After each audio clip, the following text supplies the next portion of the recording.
Thank you, Mr. Chairman. Thanks for calling this hearing. Thanks to the witnesses for being here. Mr. Sternfels, if I could just start with you. Did I hear you say in your opening statement, I'm going to quote you now, we have the industry's most rigorous client selection policy? Did I get that right?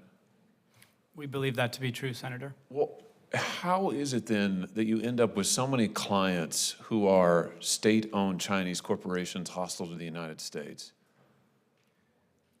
Thank you, Senator. So the basis for my answer was we've invested over $700 million over the last several years to put in place a rigorous client selection process that looks at a whole series of factors. Well, let's talk about some of your clients. Like the China Communications Construction Company. This is a firm that is blacklisted by the United States government.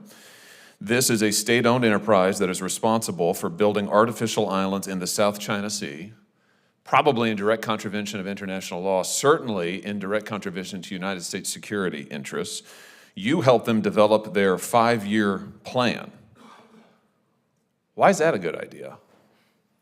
Senator, our work in China overwhelmingly works with multinational companies, including many of those being U.S. And private sector. No, actually, Chinese you've companies. advised 22 of the 100 biggest state-owned companies in China. That's according to the New York Times. Let's talk about another one, the Chinese Ocean Shipping Company. That's a state-owned conglomerate that's played a key role in China's naval expansion. I'm quoting from NBC News here. And Beijing's bid to extend its global reach. This company has been given special status by the CCP and forms the core of China's defense industrial base. This company has provided logistical support to the Chinese Navy's escort operations in the Gulf of Aden, and experts say, I'm still quoting, it serves as the maritime logistical arm for the People's Liberation Army. You're advising them. How much money did you make on that contract? No, Senator, we're not advising them. Neither. Did you ever advise them?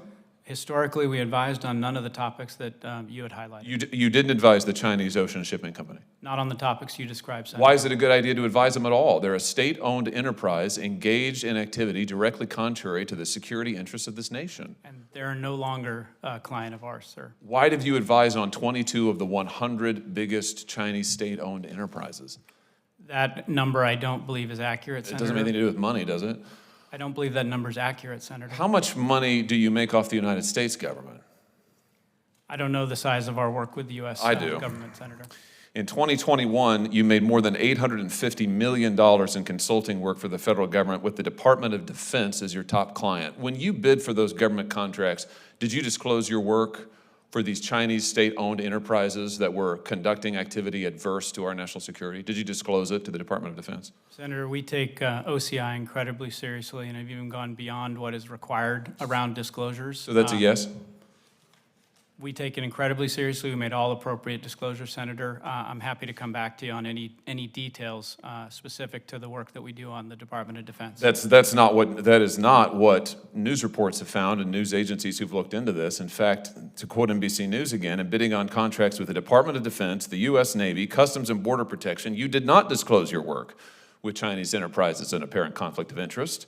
A report in 2021 showed, December 2021, that you admitted to providing services only for provincial and local governments in China, but not for the central government in China.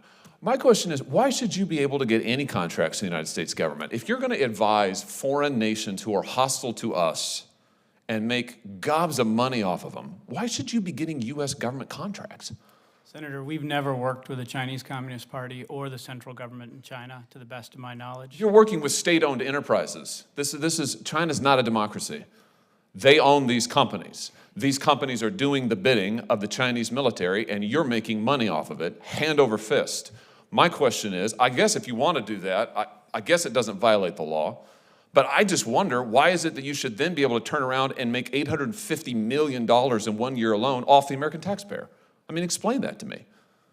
Senator, our work with the federal government, we stand behind. We bring... Well, I'm sure you do. It's incredibly lucrative. That's the problem. You make gobs of money off of our enemies, and then you turn around and you make gobs of money off of us. It's outrageous, frankly.